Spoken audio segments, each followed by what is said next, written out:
하나님의 말씀입니다. 함께 고백드리겠습니다.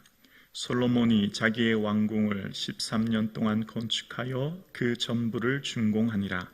그가 레바논 나무로 왕궁을 지었으니 길이가 100규빗이요 너비가 50규빗이요 높이가 30규빗이라.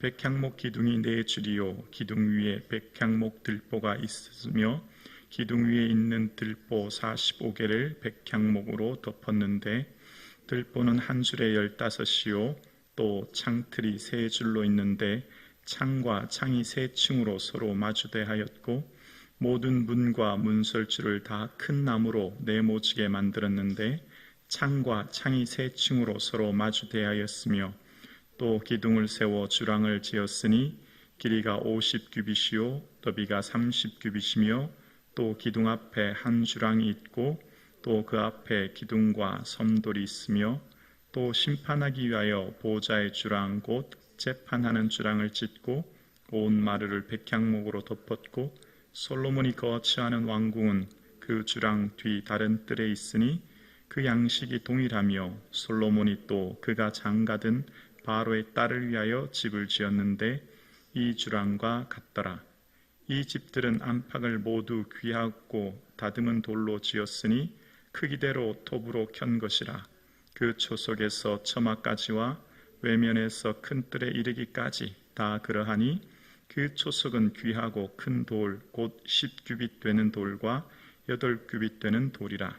그 위에는 크기대로 다듬은 귀한 돌도 있고 백향목도 있으며 또 큰 뜰 주위에는 다듬은 돌 3켜와 백향목 두꺼운 판자 1켜를 놓았으니 마치 여호와의 성전 안뜰과 주랑에 놓은 것과 같더라. 솔로몬 왕이 사람을 보내어 히람을 두로에서 데려오니 그는 납달리 지파 과부의 아들이요 그의 아버지는 두로 사람이니 놋의 대장장이라. 이 히람은 모든 놋 일에 지혜와 총명과 재능을 구비한 자이더니 솔로몬 왕에게 와서 그 모든 공사를 하니라. 그가 놋 기둥 둘을 만들었으니 그 높이는 각각 18규빗이라. 각각 12규빗 되는 줄을 둘만 하며 그가 놋을 녹여 부어서 기둥 머리를 만들어 기둥 꼭대기에 두었으니 한쪽 머리의 높이는 5규빗이요 다른 쪽 머리의 높이도 5규빗이며 기둥 꼭대기에 있는 머리를 위하여 바둑판 모양으로 얼거 그물과 사슬 모양으로 따은 것을 만들었으니 이 머리요 7이요 저 머리에 7이라. 기둥을 이렇게 만들었고 또 2줄 석류를 한 그물 위에 둘러 만들어서 기둥 꼭대기에 있는 머리에 두르게 하였고 다른 기둥 머리에도 그렇게 하였으며 주랑 기둥 꼭대기에 있는 머리에 4규빗은 백향박하 모양으로 만들었으며 이 2 기둥 머리에 있는 그물 곁 곧 그 머리에 공같이 둥근 곳으로 돌아가며 각기 석류 200개가 줄을 지었더라. 이 2 기둥을 성전의 주랑 앞에 세우되 오른쪽 기둥을 세우고 그 이름을 야긴이라 하였고 왼쪽으로 기둥을 세우고 기름을 보이스라 하였으며 또 그 2 기둥 꼭대기에는 백합화 형상이 있더라. 2 기둥의 공사가 끝나니라. 아멘. 예수님과 함께 동행하는 이 하루 되기를 주님의 이름으로 축복합니다. 아멘. 하나님의 백성인 우리가 왜 이방 나라에 의해 멸망다행해만 했습니까? 라고 하는 그 주제를 가지고 기록된 열왕기 상하는 우리 왕조가 어디서부터 잘못되었는가? 왜 우리는 이 고통을 당해야 됐는데 그렇다면 무엇이 어디서부터 잘못되었는지 그 뿌리를 과거를 회고하며 기록하는 것이 열왕기 상하입니다. 열왕기 상하를 보면 다윗은 자기 자신에 대한 집을 이렇게 지었다, 왕궁을 이렇게 지었다라는 내용이 없습니다. 그냥 단지 두로 사람 히람이 그들이 다윗을 위하여 집을 지었으니라고 하는 한 구절의 내용으로 그칠 뿐입니다. 그런데 반면 오늘 솔로몬은 자신의 왕궁에 대한 이야기를 아주 자세히 기록되고 있는 것을 봅니다. 다윗이 자신의 왕궁을 지었던 기간이 13년이라고 이야기합니다. 그러면서 다윗이 왕궁을 지었던 그 왕궁에 대한 자세한 내용을 이야기하는데요. 2절 이하에 보면 왕궁의 규모를 이야기합니다. 길이가 100규빗, 너비가 50규빗, 높이가 30규빗이라는 겁니다. 정확하게 성전의 4배 규모의 크기를 지금 짓고 있는 겁니다. 실내 백향목 기둥 15과 들보들과 백향목으로 덮었다는 내용, 그리고 6절에 보면 왕궁 로비, 현관에 대한 내용이 기록되어 있고 7절 이하에는 왕의 집무실, 왕이 재판하기 위해서 만든 공간을 이야기합니다. 솔로몬이 하나님 앞에 이 많은 백성을 어떻게 재판할 수 있습니까? 듣는 마음 주십시오. 기억나시죠? 근데 실제 재판하는 모습은 잘 보여지지 않습니다. 그리고 좀 특이한 것이 나오는데요. 8절에 보면 이런 구절이 나옵니다. 8절에 보면 솔로몬이 거처할 왕궁은 그 주랑 뒤 다른 뜰에 있으니 그 양식이 동일하며 솔로몬이 또 그가 장가든 바로의 딸을 위하여 집을 지었는데 이 주랑과 같더라 라고 이야기합니다. 바로가 솔로몬이 거처하는 생활 공간을 지었는데 솔로몬과 똑같은 크기의 규모의 공간을 바로의 딸을 위해 지었다. 여기 집이라고 하지만 사실 원어는 왕궁이 더 정확합니다. 바로의 왕비인 바로의 딸을 위해서 궁을 지었다라고 이야기합니다. 그리고 이후에 12절에 보면 성전 뜰과 같은 모양으로 지었다라는 표현이 나와요. 이제 왜 솔로몬의 왕궁이 4배 더 커야 되는지를 이해하기 시작합니다. 성전에 비해 왜 자기 궁이 4배 커야 되냐면 솔로몬은 바로의 딸을 위해서 집을 지었고 뿐만 아니라 열왕기상 11절에 가면 바로의 딸 외에 다른 여인들, 모압, 암몬, 헷 같은 족속들에서 아내들을 데려옵니다. 아내는 바로의 딸이지만 후궁은 700명, 첩이 300명입니다. 아내 이름들을 다 정확하게 알았을까요? 자녀들의 이름은 다 알았을까요? 왜 공간이 커야 됐죠? 아내와 자녀들이 많았기 때문입니다. 조금 전까지 성전을 지었습니다. 성전을 지었으면 제일 먼저 뭐 해야 되죠? 예배 드려야 되죠. 제사 드려야 되죠. 하드웨어의 공간이 중요한 게 아니잖아요. 하느님 무슨 공간을 보고 기뻐하는 분이 아니잖아요. 공간을 만드는 이유는 뭐죠? 예배하기 위한 거잖아요. 무슨 금으로 도색하고 무슨 아무리 휘황찬란하게 지어도 그게 의미 있는 게 아니잖아요. 만들에게 보여주려고 성전 짓는 거 아니잖아요. 성전의 중심은 예배잖아요. 외모가 아니라 중심을 보시는 주님이잖아요. 그럼 제일 먼저 어떻게 해야 되죠? 성전을 다 지었으면 온 백성과 함께 먼저 예배 드리고 그 다음 자기 일을 해야 되지 않나요?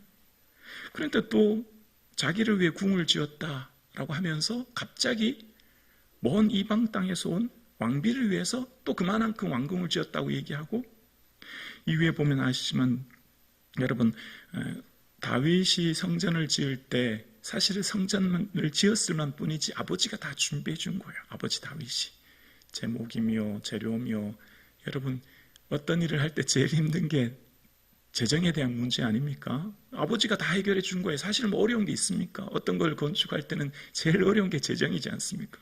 아버지가 모든 거 다 해준 거예요. 그런데 다윗, 솔로몬은 이후에 역군을 일으킵니다.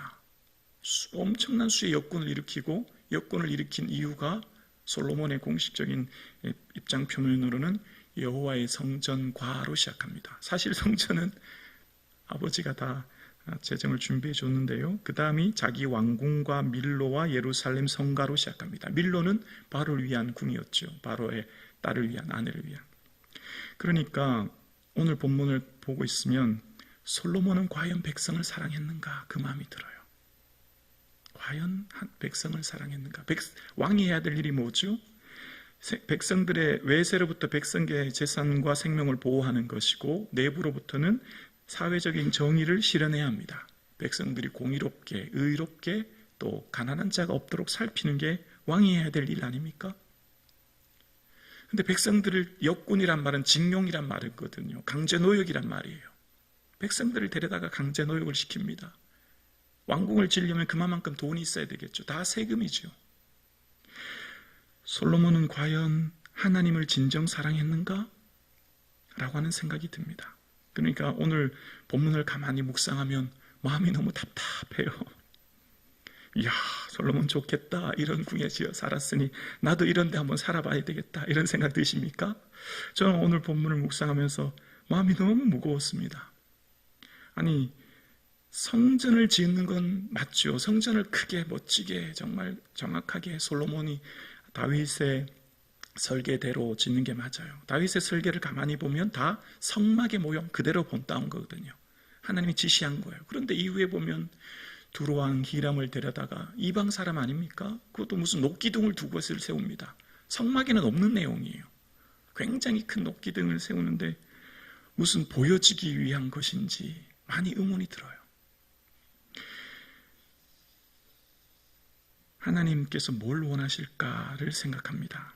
하나님께서 많은 지혜와 부와 명예를 주신 솔로몬에게 왕의 직위를 주셨어요. 모든 권력을 주셨어요.